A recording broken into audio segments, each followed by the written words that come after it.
Biyahe ni Si, anong ginagawa mo? Pinasubot tayo ngayon. Kailangan natin i-check yung mga filter na natin. FFC unit. Ayun, nakatama ko. Tama nga sabi ko, 20. 22! 22. Yan.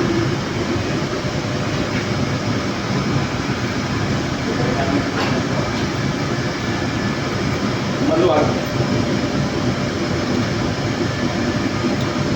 Open natin.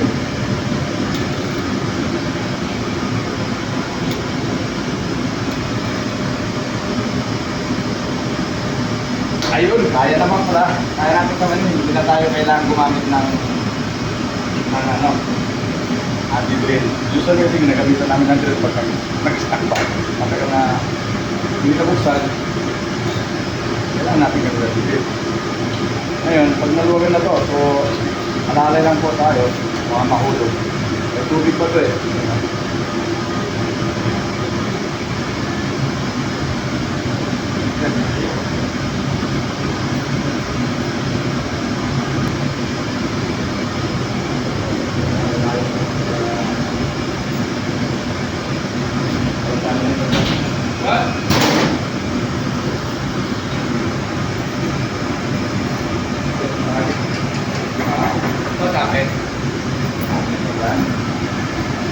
Uy, bango ah!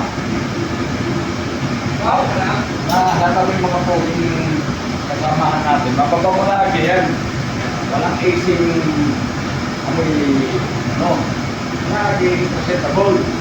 Kasi exposed tayo sa mga passenger eh. Alam mo na, kailangan natin presentable din at anytime.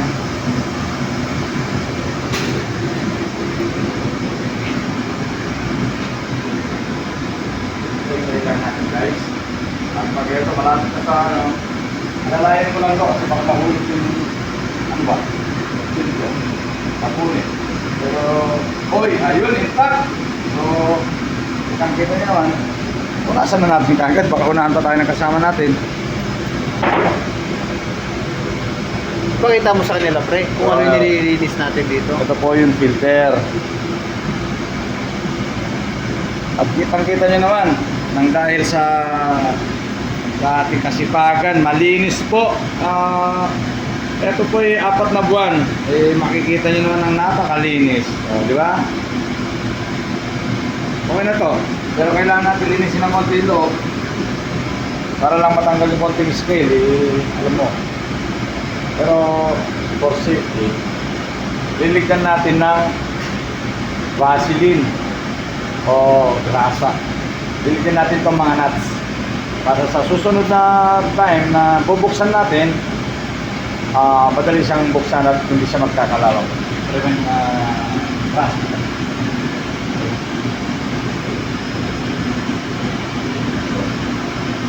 Itong filter natin.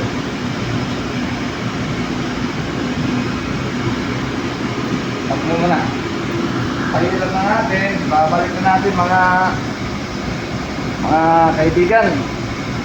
Kailangan maramdaman mo ito eh, no? Maramdaman mo yung pagpasok ng filter kasi may ano ito filter.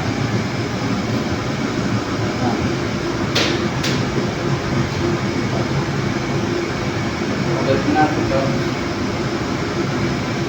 Kaya yung sabi ko, dapat tulido pagkabalik para walang tagas.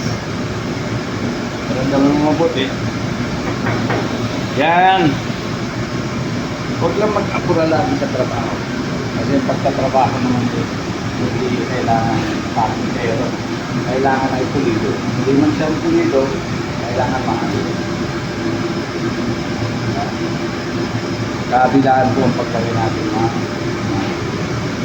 para nabalat natin yun. Dapat sabay na siya.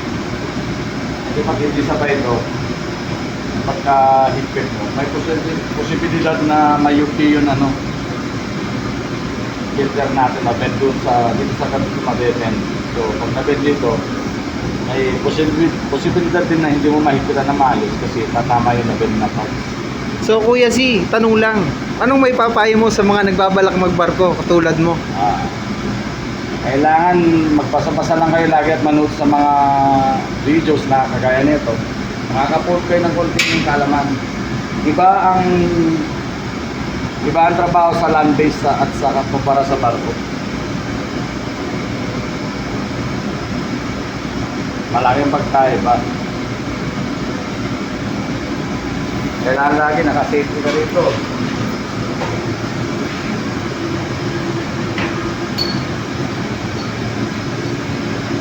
At kung maghihigpit man tayo, gagamitan mo lagi ng extension para hindi ka persado.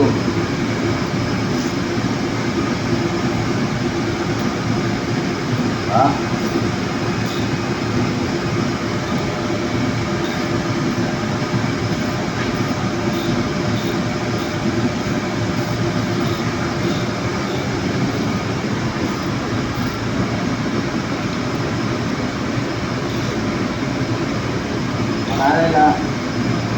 Nararamdaman mo naman.